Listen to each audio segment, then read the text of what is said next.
After the war, obviously there was a set-up of the United Nations, and one of the things that happened was Australian government representatives went overseas and saw all the displaced people who were living in camps in Europe. So this is people from all across Europe. Obviously some of those people would have been people like Dutch people whose houses had been bombed out and so on.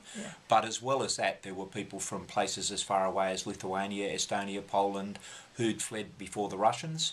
So very mixed population. Very mixed population. A lot of these people in displaced persons camps, some of them locally displaced, some of them completely displaced from their origins. And one of the things that the government decided was that, first of all, in Australia we needed to do a major nation building or rebuilding exercise after the war, but secondly we needed to do what we could to actually help all these displaced. In 1949, a lot of the people who arrived, and keeping in mind that after the war, it wasn't like after the war stopped, it wasn't that people stopped moving. There were people moving away and across Europe and trying to find a place to live for years after that. And so by the accounts that we have, some of the people who arrived at Scheyville in the first instance, a lot of them were pregnant women, and some of those women were women who were not pregnant by their own choice. So they were pregnant because they'd been raped or because of other circumstances that had happened to them. So when Scheyville was set up, it was set up with a hospital, but they quickly realised that they needed a maternity wing. Right. Because you don't think about that, do you? No. So there was a lot of that. Australians in those days, we would have got our information mostly from the British, from the propaganda British press. Too. British press, British propaganda.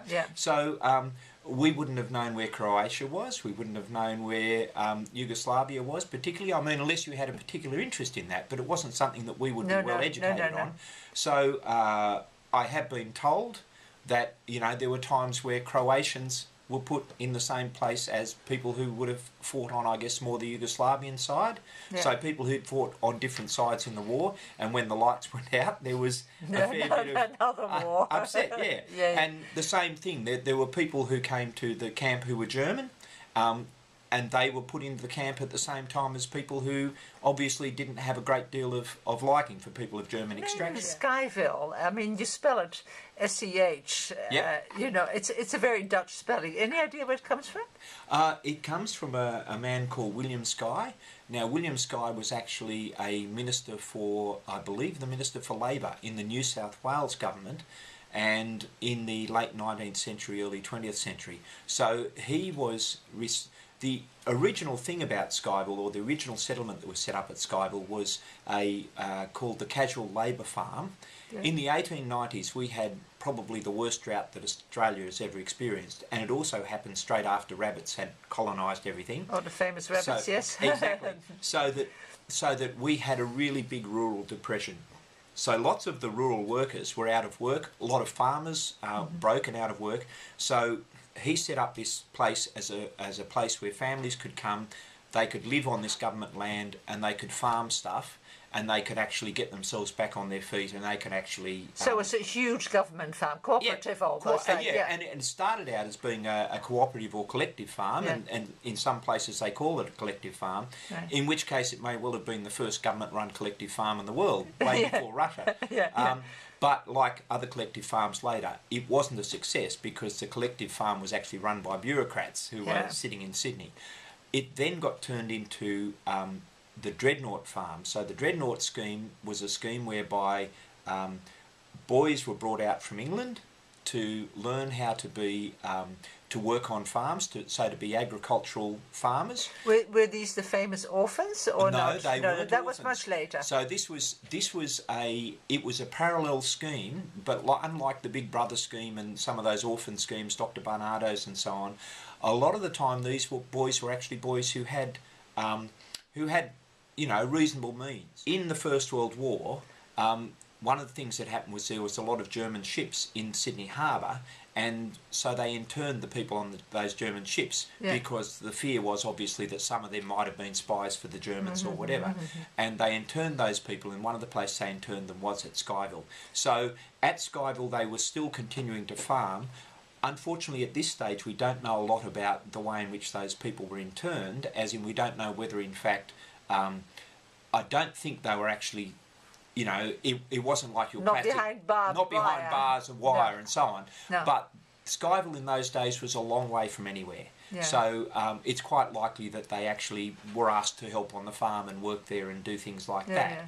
But effectively they were kept there. It also became a training place for women, because when all the men went away to war, then there was a need for women to step up and actually do the sort of jobs that up to that stage men had been doing. So they actually trained 30 or 40 women at a time in actually doing to do the heavy work. And the building footprints are still there. Okay. So you can actually still go there and you can actually say, here's my building.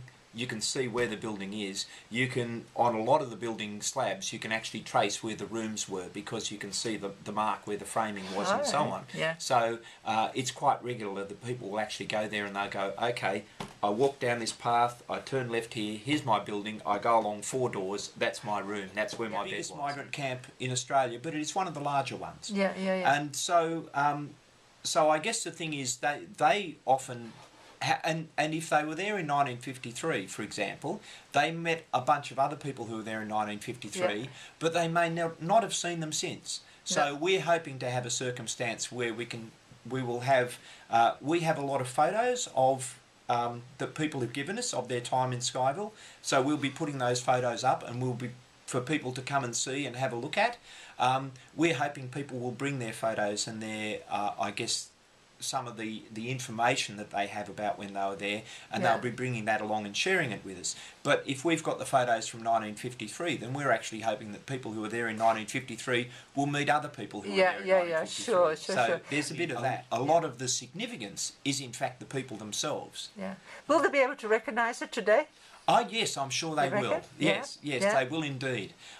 Look, I think one of the things that really stands out about Scheyville is in all its incarnations, it was a place of change. So the whole time that it was there, it was intended as a place where people would come from one life and they would learn something, and they would go through some process of transformation, and their lives would be changed, so that when they left Scheyville they'd be going to a different life.